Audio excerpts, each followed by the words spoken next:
চিঠি চাপাটির পর ধূপগুড়ি উপনির্বাচনে জয়ী তৃণমূল প্রার্থী নির্মল চন্দ্র রায়ের শপথ গ্রহণ অনুষ্ঠান হলো শনিবার। রাজভবনে তাকে শপথ বাক্য পাঠ করালেন রাজ্যপাল সিভি আনন্দ বোস। প্রধানত বিধায়কের শপথ বাক্য পাঠ করানোর সময় উপস্থিত থাকেন বিধানসভার স্পিকার। সূত্র মারফত খবর, বিধানসভার স্পিকার আমন্ত্রণ পাননি, তাই রাজভবনে এলেন না স্পিকার, এমনকি এলেন না পরিষদীয় মন্ত্রী শোভনদেব চট্টোপাধ্যায়। রাজ্য সরকারের তরফে উপস্থিত ছিলেন বিধানসভার উপমুখ্য সচেতক তাপস রায়। ইতিহাসে এরকম প্রথম ঘটনা, যখন কোনো বিধায়কের শপথ গ্রহণ হচ্ছে তখন সেখানে উপস্থিত ছিলেন না বিধানসভার speaker. A member of the West Bengal Legislative Assembly do swear in the name of God that I will bear true faith and allegiance to the Constitution of India as by law established, that I will uphold the sovereignty and integrity of India, and that I will faithfully discharge the duty upon which I am about to enter.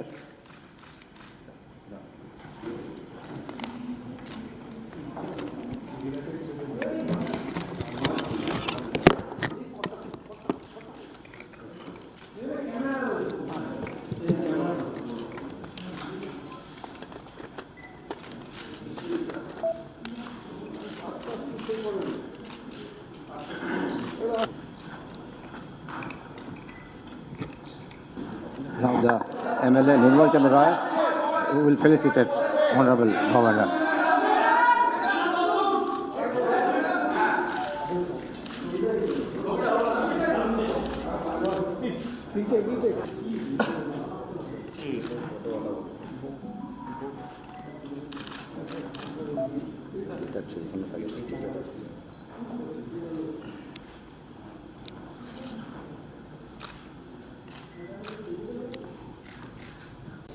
In the Rajbhavan, this oath-taking ceremony is loaded with lot of messages, positive messages about the transformational role which this event denotes. To mark this occasion, it is decided that this day, every year, will be observed by Rajbhavan as a self-esteem day.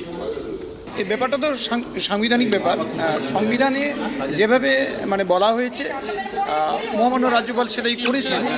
আর যেটা রীতি বা সেটা তো আমি বলতে পারি না সেটা যে কেন হলো না, বা কিন্তু যেটা সংবিধানে আছে, সংবিধান মতো যেটা অ্যাকর্ডিং টু কনস্টিটিউশন যা করা দরকার, হয়তো তিনি সেটাই করেছেন। না, ওটা একটা কমিউনিকেশন গ্যাপও হয়ে গেছিল, কেননা এর আগের বারে যে ইন্টিমেশনটা আমাকে পাঠানো হয়েছিল সেটা খুব দেরিতে পৌঁছে গেছিল। আর সে ব্যাপারে আমি কোনো মন্তব্য করব না। না, সবাই যদি উপস্থিত থাকতেন আর কি, ওটা সর্বাঙ্গ সুন্দর হতো আর কি।